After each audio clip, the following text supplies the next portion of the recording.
it's important for a Chinese Australian or Chinese person to see that, somebody is on their side. G'day, I'm Marty Smiley, and this is episode 2 of How Are You? Broadcast from my bedroom. It's a series brought to you by Kids Helpline, and they've been getting a lot of calls about something recently, and that is racism. On today's show, we're going to be talking with Vicky Xu, who's faced her fair share of xenophobia over this last period. She's a Chinese-born Australian journalist. She is working at the Australian Strategic Policy Institute, and she's a stand-up comedian. It must be an interesting time for you. You grew up in China, you're living in Australia at the moment. What's it been like to see your birth country on the television a lot, in headlines, really since the beginning of this pandemic where it started in Wuhan? I think for a lot of Chinese Australians or, Chinese national students here, it would feel, strange or unusual to see their birth country on the television every day. A lot of the coverage has been charged with this sort of like racism undertone, or the politicians when they talk now, when they're talking about, even the Labour Party is talking about how to put Australia first. There's a lot of racist, xenophobic undertone. And have you felt it personally as someone who is Chinese? Have you, during this time, has anything changed for you? I will have to say, I've been in Australia for 5 years. This country, with all its good things, with the free press, with very lovely people, with a very good education, with all the upsides, this country is also, incredibly racist at its core. People of color are not proportionately represented in Australia's institutions. What kind of effect can racist remarks actually have on someone's mental health? I'll give you an example. So the day when my neighbor told me to go back to China, she told me to go back to China from her balcony, and I was standing on my balcony. And I think from that day on, for the next couple of weeks, whenever I go to my balcony to hang up my clothes or, drink a cup of tea, I couldn't stop thinking about that moment.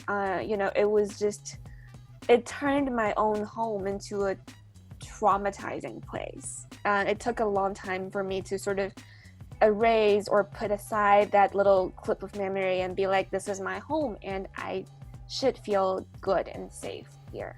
Why do you think people are reacting that way? Why do you think you are getting some of these awful comments? First of all, if we look at this country's history, we see some roots, some problems, with the indigenous people, with the early immigrants and how they're treated. So there's a history of this. And I don't think Australia has had a hard enough reckoning with its problem of racism. And I do see, there have been a couple of petitions that Chinese Australians have initiated to talk about this. We need to bring more awareness to these issues. Has this brought the worst out in people? I think a crisis always, bring out the worst of people, and that's fear.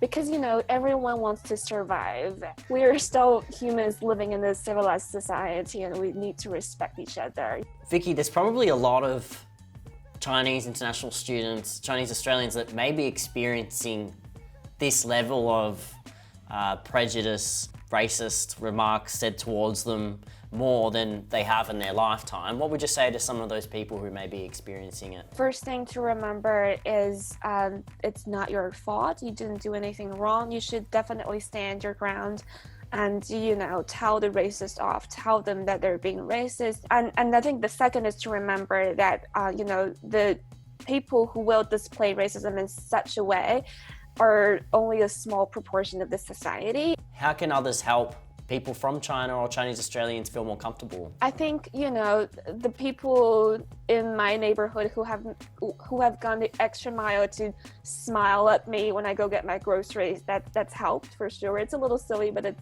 definitely helped. If you see incidents like this, if you see a white person telling a Chinese looking person to go back to China, stop and help out and, call them out, tell them it's not okay. It's important for a Chinese Australian or Chinese person to see that, you know, somebody is on their side.